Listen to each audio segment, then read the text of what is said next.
Kendra is a little on the quiet side. She talked early, she walked early, she did everything early. We tried to get her involved in as much as we could. I was going between all the sports and just finding something I actually like to do. She tried soccer, gymnastics, and we kind of settled on swimming. She just kind of took to it like a fish. Really started to excel as a swimmer and really take heart to wanting to be good and be good at what she was doing. So she was always active and always playful and a lot of fun.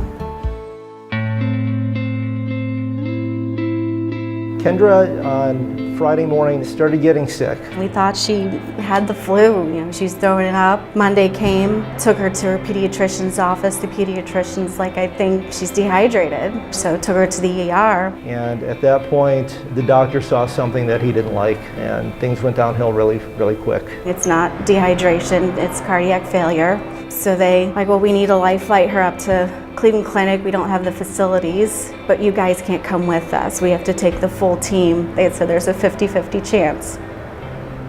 I had about an hour and a half drive, not knowing what had happened, what was happening. We got there and that was when we met Dr. Boyle. Kendra first arrived at the Children's Hospital in cardiogenic shock. Her heart was failing. There was really no medical therapy that we could use to keep her going. So we had to put her on a heart transplant list. Here in this area, the Cleveland Clinic Children's Hospital is the only facility to offer that. When patients are as sick as Kendra, any bodily function puts an additional strain on the heart that may have the heart fail even further. So in order to make her in the best possible shape for the transplant, we assist with a medically induced coma. So we give all of those other organs a rest.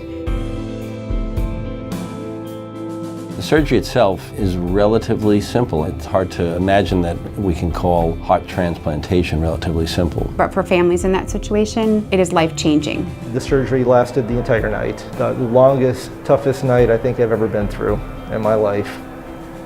She came out of the operating room, the heart functioned immediately. She was in a good place. I just remember being really sick and then waking up in a hospital bed. So after the transplant surgery, she had a long road to recovery. The saying, use it or lose it, is very real. And when you are lying in a hospital bed waiting for a heart transplant, you lose a lot of muscle mass. At that point, courage kicks in. When we moved to the rehabilitation place, she wasn't walking yet. Whenever I did, I would slowly slump down and just begin to fall over. One of the things we use for kids is a rehabilitation pool at the Children's Hospital for rehab. Aquatherapy relieves the body of having to deal with gravity. It makes it a little less scary, a little less work appearing for these kids. So the pool was something that she actually looked forward to. She seemed to enjoy it. She actually called it the fun hospital. Swimming healed both her body, but more importantly, her mind. It just really helped her. She took a lot of time off from a lot of things. I think I really wanted to get back onto a swim team and have fun with my friends again. She got in the pool and it was like, oh yeah, I can do this. And it just really helped with her confidence. I've gotten to see her really come into the sport of swimming. She kind of got the fire to want to compete. She was one of our only children to participate in the transplant games that were hosted here in Cleveland this past summer. To see all these people competing against each other, it was just amazing. It was like a secret club she was able to be a part of. Once you get it, and it's like she got it at the transplant games. I mean, she had the best times I've ever seen her doing it. I got gold medals in breaststroke and butterfly.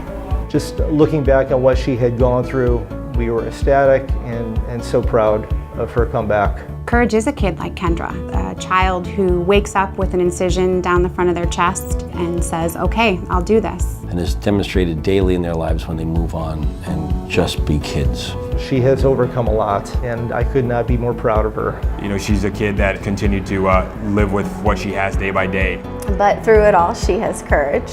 Courage is not giving up and believing in yourself.